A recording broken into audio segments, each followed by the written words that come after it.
Hello students, let's start with your next chapter, that is eye. So we all know that eye has our function in our body, that eye enables us to see. So what exactly is happening during this process? Any ray which is falling on an object, it gets reflected from that object and it enters our eye. Now there is a very complex phenomenon, complex procedures in which every part of the eye is involved, and ultimately the ray or the image is formed on the retina, which is processed further till our brain. So see, let's go through what is the various procedures and what are the various parts of eye responsible for the formation of image inside, right?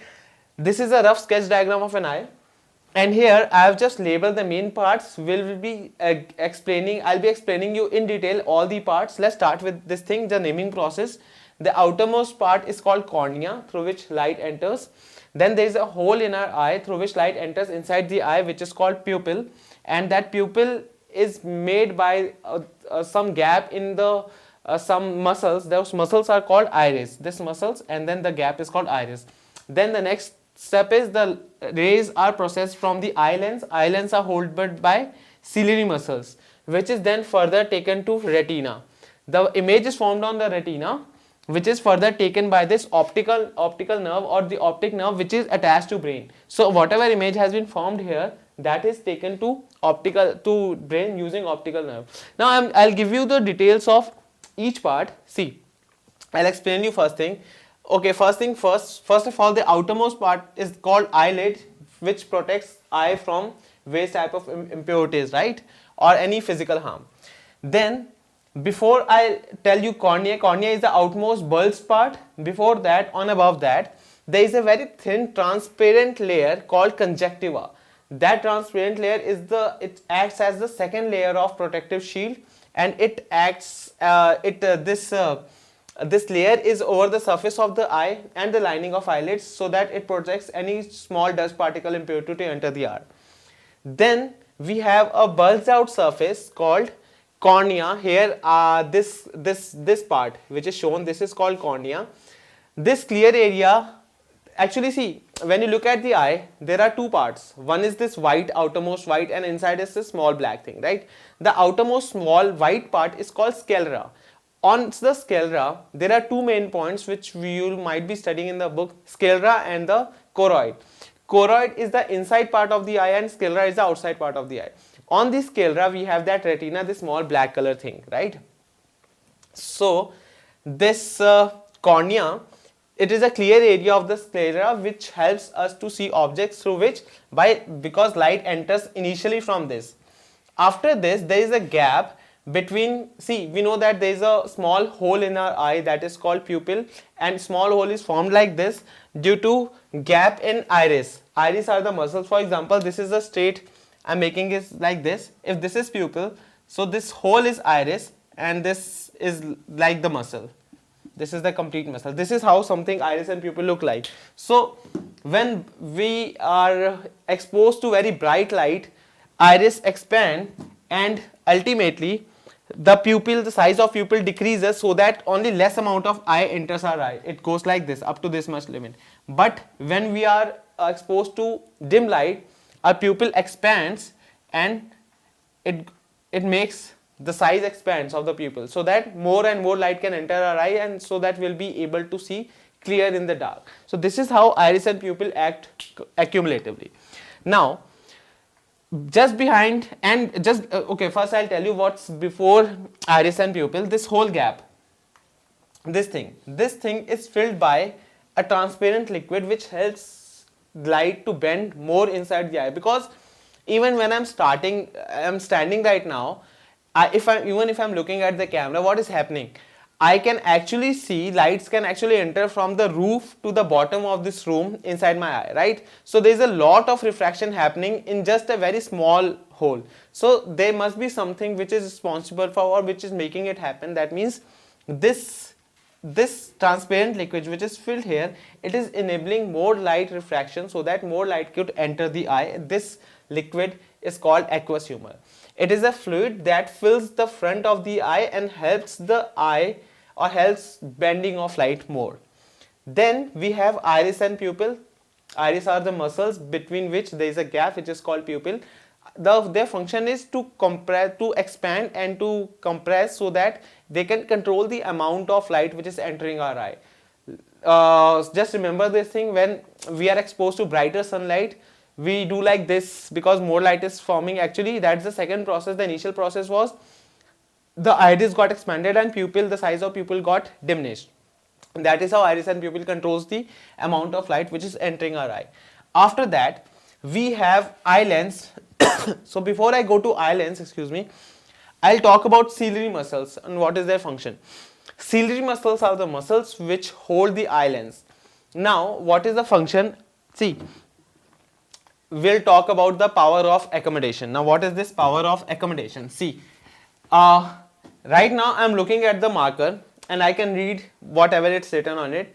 Now, on the same instant, if I, on the just next instant, I'm looking at the camera, or if I look at the very far distance, some building, I can change the focus of my eye lens. How is that happening? We have read it in convex lens that the focus is what? If this part, if I'm talking about this part, this must be a part of a great sphere, right? Then there must be some center of curvature of the sphere, and this is called radius of sphere. Half of it is called focal length. So, more the radius of sphere, more would be the focal length. Oh, sorry, small would be the focal length. See, I mean the more the aperture. This aperture is more, that means very small sphere and focus would be less. And in this case, if this aperture is very less, then the focal length would obviously be more. So, just by suppressing or compressing the length or this diameter of eye lens, ciliary muscles can change the focus of the eye so that eye can accommodate to see nearby objects as well as far away objects or any other object. So the basic idea is the focal length of eye can be changed at any instant. That is called power of accommodation of eye. So the main muscles, the main part which is responsible for power of accommodation is ciliary muscles, which hold the eye lens. They expand and they compress, and accordingly they change the shape of the eye lens, and hence the focal length gets changed. Now the next part, after this there is again a vacant gap in which another liquid is filled. This liquid is called vitreous humor. This liquid is also responsible for two things: one, proper bending of light, and other, the proper functioning of inside layer of choroid. Now I told you about the choroid, that the outermost level is sclera and the innermost level is choroid. Choroid is a dark pigmented layer which absorbs light and stops it from being reflected into other parts of the eye. Also, all the light sensitive cells are on the layer of this choroid. So this whole thing, all these light sensitive cells also have some function. Okay, what are these cells we are talking about? We are talking about rods and cone cells.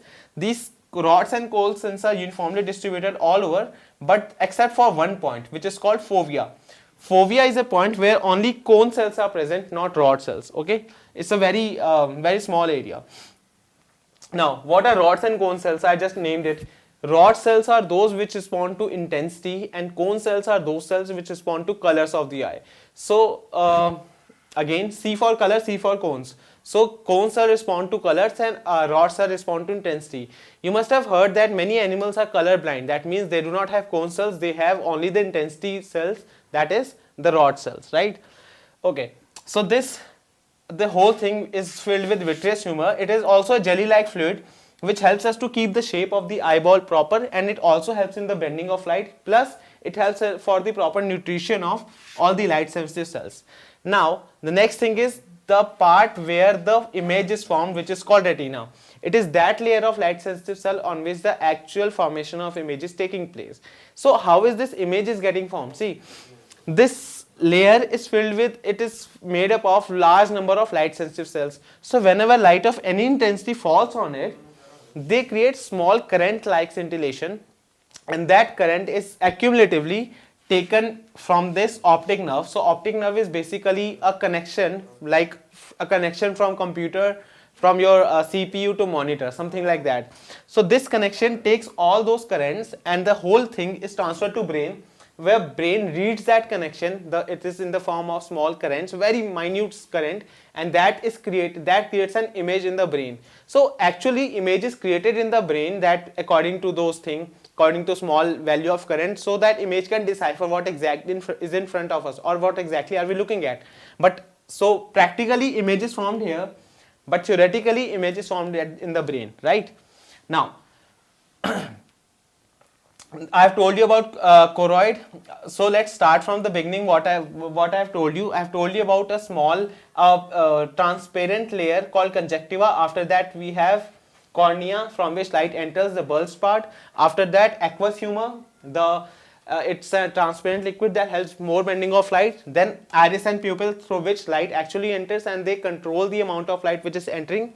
Then the convex eye lens. Eye lens is convex in nature, and it forms real and inverted image in the this on the retina. Now again, this convex lens is forming a real and inverted image. So how inverted image is made erect in the eye? The whole process is done by the optic nerve and the brain. Okay, so this real and inverted image is formed on the retina. Then we have read about the choroid, on which all the light sensitive cells are there, rods and cones especially. Rods responds to intensity and cone responds to color. Then this thing is filled with vitreous humor.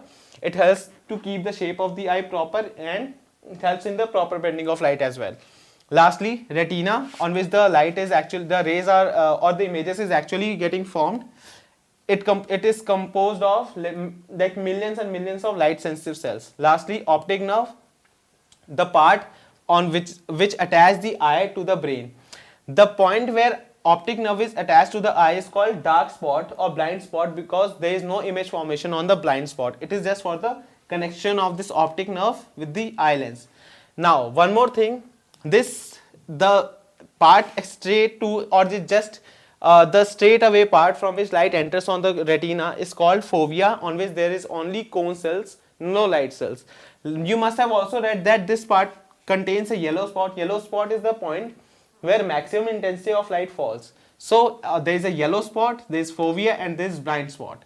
This is all which you should know in the various parts of the eye, and also how they function, for what they function. Now there is one thing which I did not tell you. So before moving on to the next topic, which is called the defects and their correction, I'll tell you about one more point, which is called